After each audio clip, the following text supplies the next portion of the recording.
Fizikal tuan-tuan, zahirnya dan juga batinnya bersih tuan-tuan, barulah boleh masuk ke dalam syurga Allah Subhanahu wa taala. Sebab itu tuan-tuan, dalam hadis ada menyebutkan kalau perasaan riak itu tuan-tuan, walaupun sebesar biji kumal sekalipun ada di dalam hati orang Islam, dia tidak akan dapat masuk dalam syurga Allah Subhanahu wa taala. Dia kena basuh dulu tuan-tuan, masuk neraka dulu. Sebab itu tuan-tuan, kita dalam beramal ibadat ni juga tuan-tuan, tidak boleh ada perasaan riak. Dalam Islam tuan-tuan disebutkan perasaan riak ni merupakan perasaan yang ada di dalam hati masing-masing yang menyebabkan orang tidak selesa dengan keadaan tersebut. Dia bukan orang nampak tuan-tuan, riak tu boleh di dalam. Masalah dia rasa dalam dia hebat. Orang lain tak kata hebat tapi dia rasa dia hebat tuan-tuan. Dia rasa bangga terhadap dirinya sendiri. Orang lain tak kata hebat pun tapi dia rasa dia yang paling hebat. Seterusnya satu kaedah, satu hadis itu dihukumkan maudhu' bila menyalahi dengan kaedah umum yang diambil daripada Al-Quran Al-Karim. Contoh tuan-tuan, hadis man wulida lahu waladun fasammahu Muhammadan kana huwa wa mauluduhu fil jannah. Barang siapa yang memperolehi anak lalu dinamakan dia Muhammad, adalah dia dan anaknya itu di dalam syurga. Lahir anak, lalu buat apa dengan anak tersebut tuan-tuan? Katalah dapat anak lelaki. Man wulida lahu waladun. Kalau waladun sini tuan-tuan disebutkan anak lelaki. Siapa yang lahir anak, dapat anak tuan-tuan, lalu tiba-tiba dinamakan anaknya Muhammad. Mesti orang baik ni, Muhammad.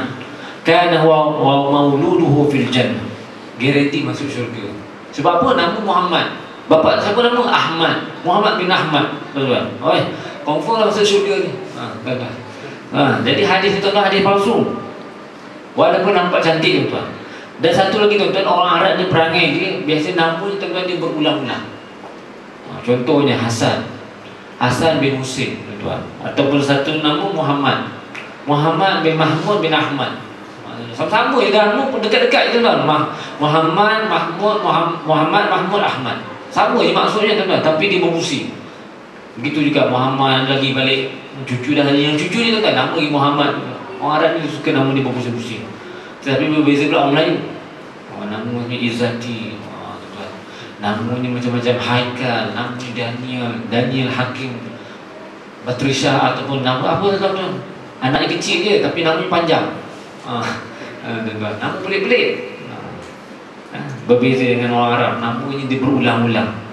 Dia suka nama yang mudah dipanggil. Menerangkan suatu pahala yang sangat besar kerana perbuatan atau amal yang sangat kecil, atau seksa yang sangat besar kerana perbuatan yang terlalu kecil.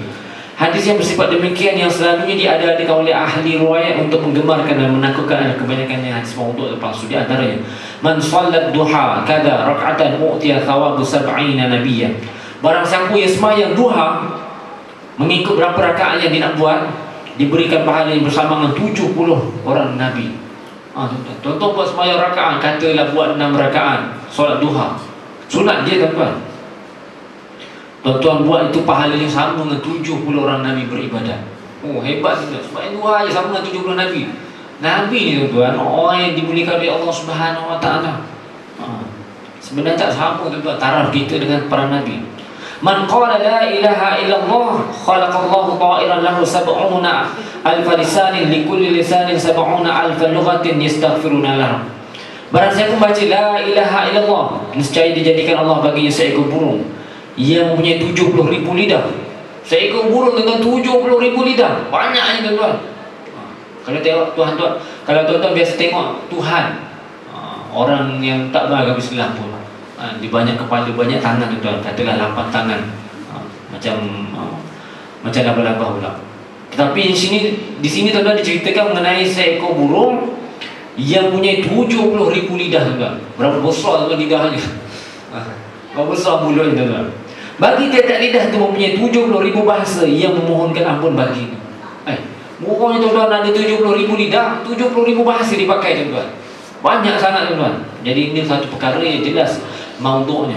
Hadis tersebut tidaklah benar dan hukumkan maudhu'. Demikian pula hadis yang menerangkan keadaan keutamaan dan kesialan salah satu hari. Contohnya Yaumul Arbi'a, Yaumun Nahsin Mustamir.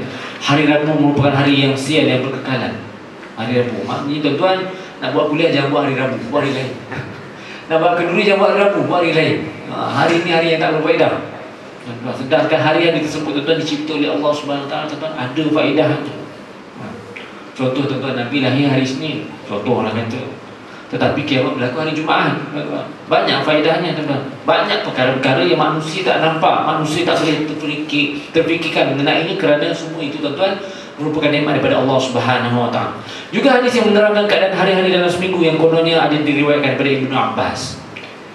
Dikata yaumul sabtu yaumul makrin wa khani'ah, wal ahad yaumul gharsin wa bina, wal isnin yaumul sabrin wa talabur rizq, wal sulasa yaumul hadid wa ba'sin, wal arbi' yaumul la akhadha wa la ata', wal khamis yaumul talabul hawaij wa dukhul ala sultan, wa yaumul jum'ah yaumul khitbatin wa nikah. Hari Sabtu merupakan hari curang dan tipu.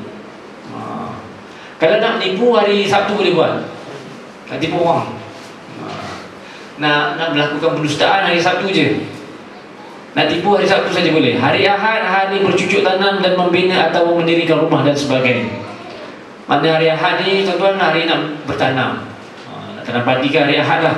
Kita nak lancarkan apa dan nak buat sembahyang baru padi, kita buat hari Ahad.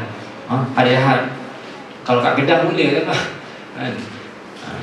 Dan membina atau mendirikan rumah. Rupanya hari nak buat rumah mesti hari Ahad. Hari lain tak boleh. Okey, nak piling mula hari Ahad. Ataupun nak bina masjid mula sejak hari Ahad. Dan hari Isnin merupakan hari musafir, berjalan-jalan dan mencari rezeki. Kalau nak melanja ke hari Isnin. Nak cari rezeki hari Isnin. Maknanya kalau kita nak bekerja hari Isnin baru boleh bekerja lah. Tapi kalau macam Pantai Timur tu macam mana Ustaz? Tak kenal dengan hadis ni. Salah tu sebenarnya. Kena cuti. Dan hari Selasa hari kekerasan dan seksaan.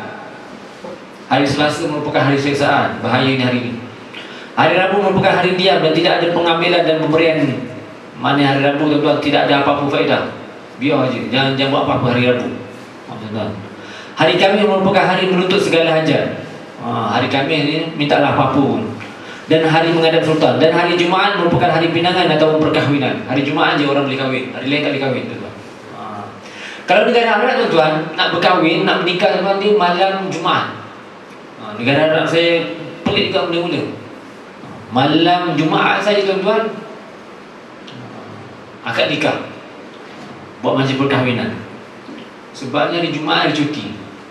Diorang hari Jumaat hari cuti tu. Kalau kat Mesir lah tuan. Bila malam tu tuan bising. Horn kereta. Semua horn. Nak bagi tahu anak ni kahwin. Satu kampung lah. Satu setialan ni horn. Pusing tu tawaf. Ada yang lebih hebat lagi tuan. Bukan setakat horn saja tu tuan. Bising. Tembak lagi. Pakai seramah patah tu. Tembak ke atas. Ada pernah berlaku tuan-tuan tembak ke atas. Rumah-rumah ni tuan-tuan. Rumah bukan rumah macam ni. Rumah bangsa. Ataupun rumah dipanggil macam kondominium lah. Rumah 4 tingkat 5 tingkat. Dia tembak ke atas tuan-tuan. Orang ke atas ngindai kat bawah. Tembak tuan-tuan mati. Allahu Akbar. Tak nampak orang atas. Gembira sangat dia tembak ke atas tuan-tuan. Gembira dia. Jadi mati. Penonton ke atas tu mati. Tak pasal-pasal kena. Asalnya gembira. Kahwin. Sebabnya tuan-tuan disunatkan nak kahwin pada malam Jumaat. Melakukan pengorbanan dan sebagainya lah. Maknanya malam Jumaat tu dapat pahala lebih. Hadis ini merupakan hadis palsu, tak boleh pakai. Hukum meriwayatkan hadis maudhu'. Hadis tidak boleh diadakan walaupun dengan maksud yang baik untuk agama. Kita mungkin sikit tuan-tuan habiskan ni. Rasulullah mengajak kita tuan-tuan supaya walaupun niat kita baik tuan-tuan, tetapi sebenarnya kita tidak boleh adakan perkara tersebut. Orang yang mengadakan dia orang yang berdusta terhadap Rasul. Rasul marah tuan-tuan orang bertipu. Sebab itu tuan-tuan dalam Islam, kaedah Islam tuan-tuan tidak boleh mengadakan satu perkara yang tipu-tipu tuan-tuan, suka-suka. Niatnya baik tuan-tuan. Niatnya baik, nak bantu orang Islam, nak mengajak manusia, tapi sebenarnya agama tak galakkan, agama tak suruh pun perkara tersebut. Sebab itu tuan-tuan dalam Islam mesti perkara-perkara yang benar dan yakin. Rasulullah bersabda menurut riwayat Muslim daripada Ali, la takzibu alayya fa innahu may yakzibu alayya yalijan nar. Janganlah kamu berdusta di atas namaku, kerana bahawasanya barang siapa yang berdusta atas namaku, masuklah ia ke dalam neraka. Nabi bagi jaminan tuan-tuan, orang yang tipu Nabi tuan-tuan, Nabi kata dia masuk neraka. Aku tak sebut hadis tersebut, jangan kamu cerita. Kadang-kadang orang cerita tuan-tuan sebab apa? Nak menyokong dia, nak menyokong kumpulan dia, jadi disebut hadis tu. Nabi tak sebut apa tuan-tuan. Sebab itu Nabi kata orang macam ni tempatnya dah disediakan di dalam neraka Allah Subhanahu Wa Taala.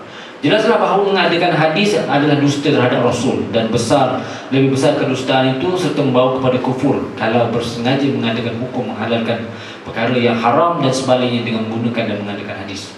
Kesimpulannya hadis maudhu tidaklah boleh diterangkan dan diriwayatkan sama sekali dalam penjual perkara kecuali kalau dijelaskan kepalsuannya dan dicegah untuk mengamalkannya.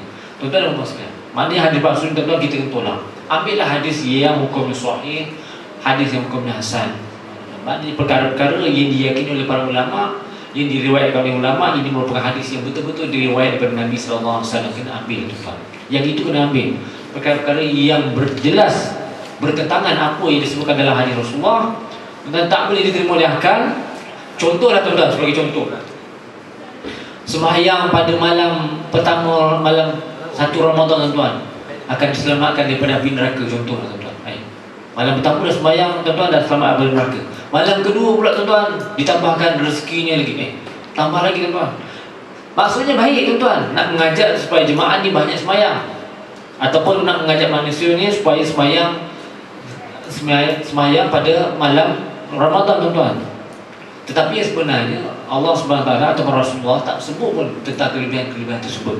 Yang digalakkan teman supaya kita berterawih tuan-tuan, supaya menambahkan amal kita. Itu aja sebut tuan-tuan. Tetapi kelebihan-kelebihan itu tuan-tuan tidak disebutkan oleh Nabi. Saya pun pelik tuan-tuan. Hadis ini orang beriwayat daripada mana tuan? Tapi kadang-kadang ada masjid tuan-tuan ditampar sebenarnya banyak. Dia edarkan lagi. Menggalakkan, sebenarnya tidak ada kepastian daripada hadis daripada Rasulullah SAW yang ada kepastian Nabi suruh kita sembahyang tarawih supaya kita dapat menambah amal kita dalam bulan Ramadan, supaya mempertingkatkan lagi ketakwaan kita kepada Allah SWT. Jadi saya rasa cukuplah sekadar itu saja masa untuk pada waktu ini. Aku diqouli hadza wa astaghfirullahi wa lakum. Wassalamualaikum warahmatullahi wabarakatuh. Kita mau diskusi tentang tasbih kafarah dan surah Al-Asr. Subhanallah. Bismillahirrahmanirrahim. Atau haq atau Sekian, assalamualaikum warahmatullahi wabarakatuh.